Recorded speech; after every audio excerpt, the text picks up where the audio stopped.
So the Lincoln lawyer always delivers, and season 2 part 2 really was no exception. Mickey Haller, the LA area, and all of the gripping court cases are just such a good recipe for this outstanding show. I mean, I would have loved a couple more cases taking place, like Mickey Haller is always so proficient in delivering the verdict for them, but it was really cool, I guess, at the same time to just really focus on the Lisa Trammell case. So let's start with that case. So I thought the Lisa Trammell case was really well executed in this series. I mean, every single episode there was a new cliffhanger for Mickey to deal with, and it just got more and more fascinating as you really didn't know which way to go, as both sides were just so good in putting their various different cases and evidences forward.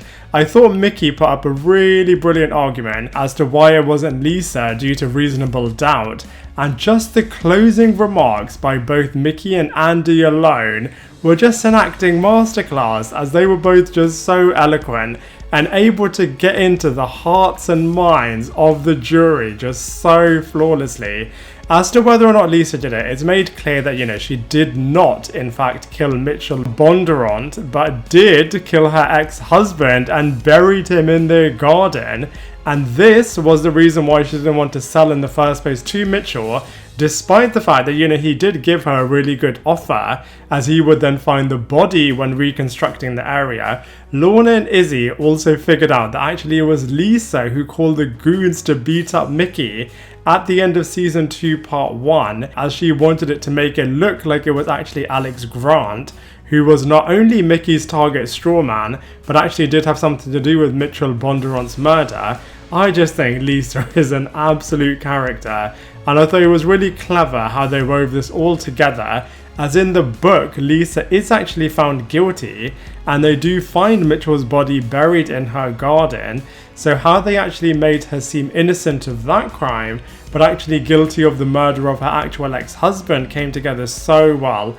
It was actually genius, and Lorna was right all along when she said, you really can't trust anybody like her. And it really did remind me of The Undoing, actually, as the character of Jonathan, brilliantly played by Hugh Grant, is made to seem as if he is actually innocent, but he is actually the murderer in reality. So I think it was really good how in this storyline, both the book and the TV show were actually really clever in how they depicted the Lisa character. I thought they could have done a little bit more with Henry Dahl being the podcaster. I mean, yes, he was the one that manipulated Izzy's partner to get him inside Mickey's car. He was also linked to Alex Grant, but I just feel like he could have played a much bigger part in the wider storyline, and maybe it will be revealed that actually he did, as he was the person that helped Lisa bury her ex-husband.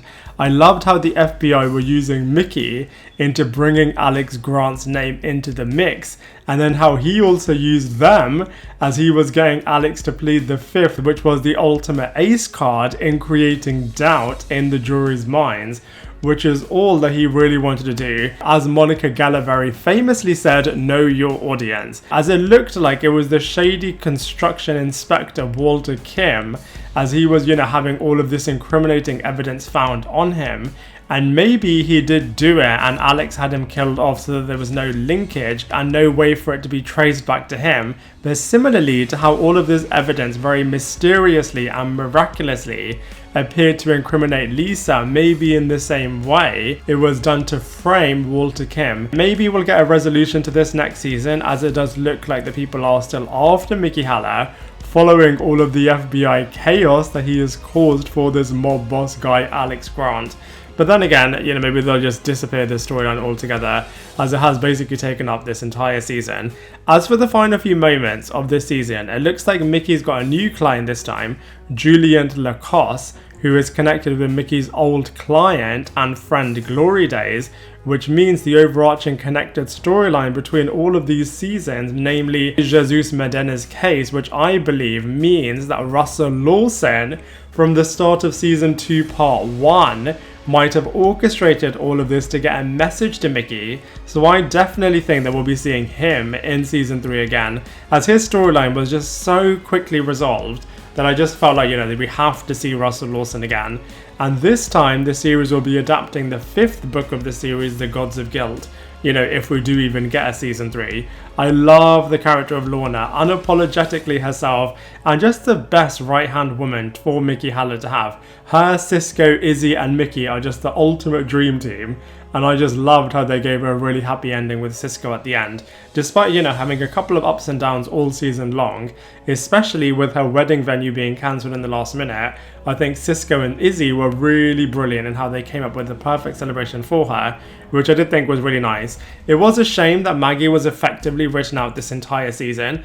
I get that they didn't have the space to involve her, and Neve Campbell was obviously busy filming Twisted Metal, but I just love this actress and this character, and it just would have been nice if there was just a couple more things for her to do between her and Mickey, as you know, they just have so much chemistry. But I'm sure that we will be seeing this character again in season 3 if it gets renewed. So those are all of my thoughts on The Lincoln Lawyer season 2 part 2. I absolutely loved it, and now I'd love to hear from you. What did you think of this series? What do you think will happen next?